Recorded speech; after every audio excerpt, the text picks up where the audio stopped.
Pete. This is Pete. You know, we just You had guys know barbecue out back in the pool, a few beers, Oh, man. did we? Okay. Rounded up the sheep. It's Australia Day. Sure, right? yeah, yes, that's true. We did a few burnouts in our ute. We did, man. I like the new XR8 you've got going on. Very nice. Thank you, XR8. Yeah. Is that a type of ute? It's a Ford, isn't it? I don't know, the Maloo. Can we just go with that? Okay. All right, cool. Sounds good. Anyway, aside from doing burnouts in our fully sick utes, you Yeah. also are a comic book artist. That's true. That is very true. And recently, you have just released Batman Teenage Mutant Ninja Turtle Adventures. I didn't release it on my own. It was released by a comic book company, but I was going to run with that, man. I'll give you all the glory. I helped them out. You know, I did my part. Nice. What part was that? Just the drawing. Just the drawing? Yeah, sitting there drawing all day, slaving away. Were you a fan of either Batman or the Ninja Turtles? Definitely. beforehand? Okay, yeah, 100%, man. Yeah. Like, especially this version of them, which is Batman the Animated Series, which was all based on Bruce Timm's artwork, his designs.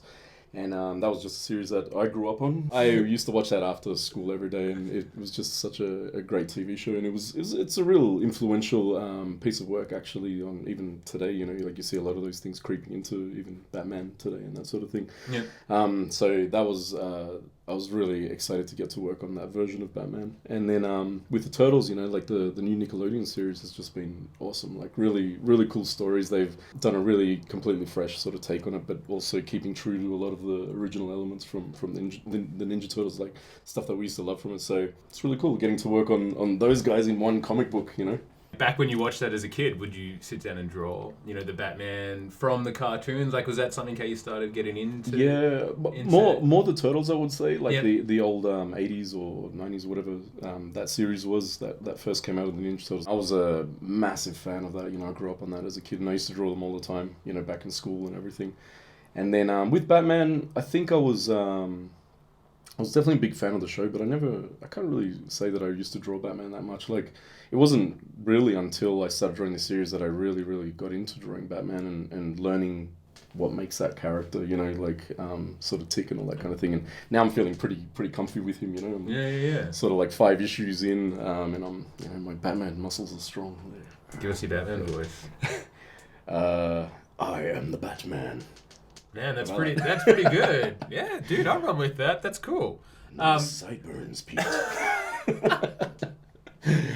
Thank you, man. I'm not going to try and do Batman. You just destroyed me on that one. Now, aside from that, another comic book, which I only recently found out that you had finished, is this one right here. Yes. Gemini. Now, I first read the first issue of this back in Canberra. Canberra boys. Yeah. Represent.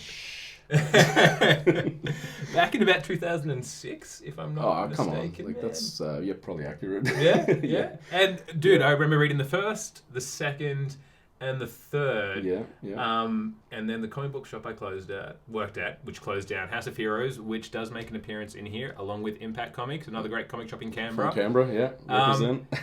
I don't know, man. Tell me a little bit about it. It's such a great story, and finally, 10 years later, we get the final issue, number 5, man, in the trade version. Yeah. Okay, well, the story's written by Jay Ferber, so he was actually the guy that gave me my big break in comics originally. So he you know, contacted me and asked me if I wanted to work on you know, some comics, and I hadn't really done anything before, and you know, he liked what he saw and kind of kicked off my career from there.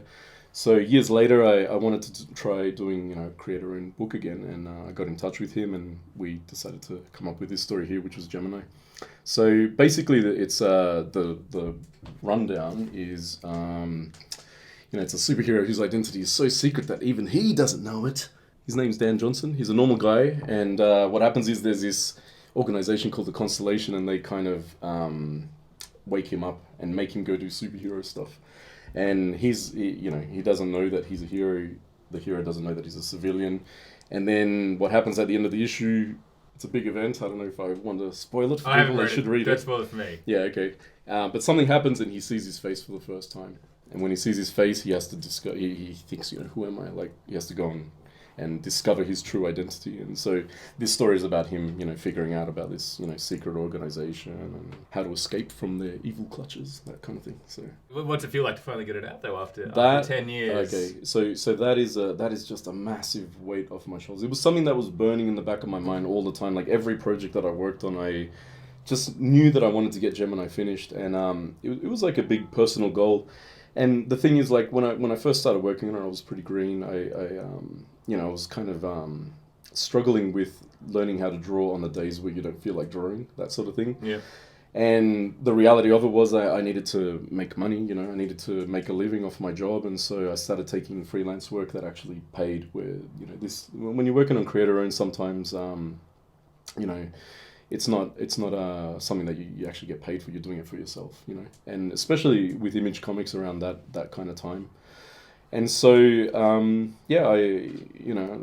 kind of put it on the back burner, and as you know, the years go by, I'm working on other things, and there was delays and all that kind of thing. And then finally I blocked out some time. And, the interesting thing about this actually for artists is they might be keen to check it out because there's a progression that you can see in the artwork because it spans probably 8 years. So, and me working on other projects in between.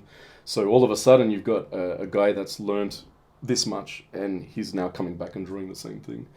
So hopefully that's something that people find interesting in the book. I think it's kind of cool to see that journey in other artists. Yeah. So maybe people would enjoy seeing that with my work.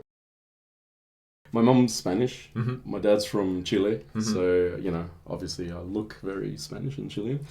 But if I was to speak Spanish, then that would probably give it away. That's my background. Yeah. I was born in Sydney, so I've been here my whole life. Pretty much, but I have visited those countries. Yep. Spent time there.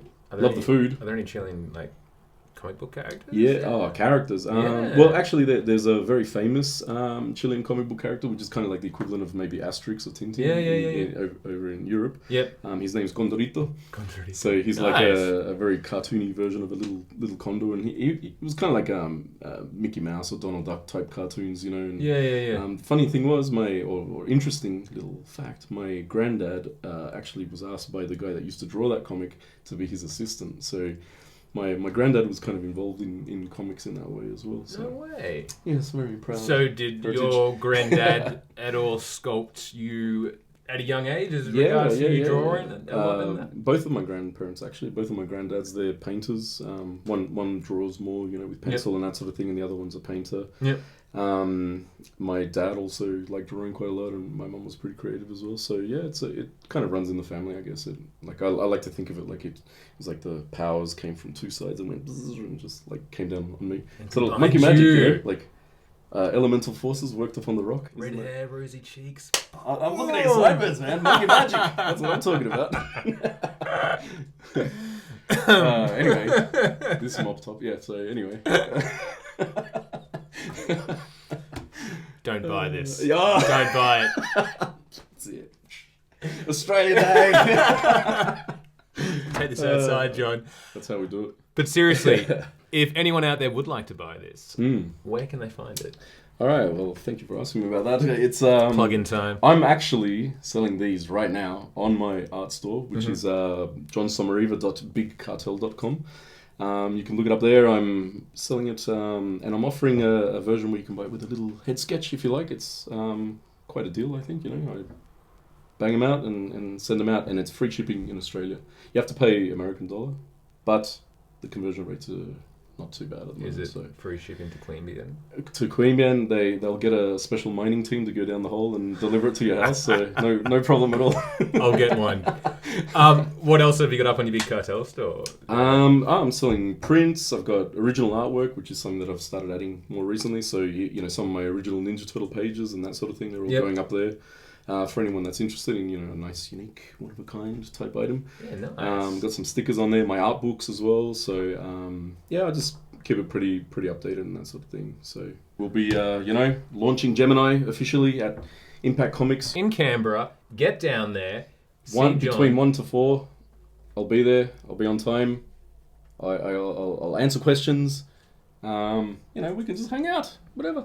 And Good if times. you mention Kapow Comics, John will also A, take a photo with you, and B, say anything you want him to in his Batman voice. Is that right, John? There you go. All right, I'll do that. Yeah? Sure. Sweet. I'm Sounds going to go to like a Canberra, plan. man, just for that, yo. But seriously, go down there, support a local comic shop in Canberra, man. There's only 2 left down there. And dude, support a great Australian artist as well. Thanks because very much. that is what Australia Day is all about. Australia Day. Beers, utes, beaches, barbecues aside. Vegemite. Vegemite, yeah. What else did we invent? Snags. Snags. Meat pies. Kangaroos. Lamb chops. Snakes. Spiders. Uluru. Uluru. We didn't invent that. That kind of landed. John Howard? John, dude, thank you so much. It has been a pleasure having you on Good to here. see you. Thanks. All the best in the future, man. Stay tuned for more, guys. Thanks very much.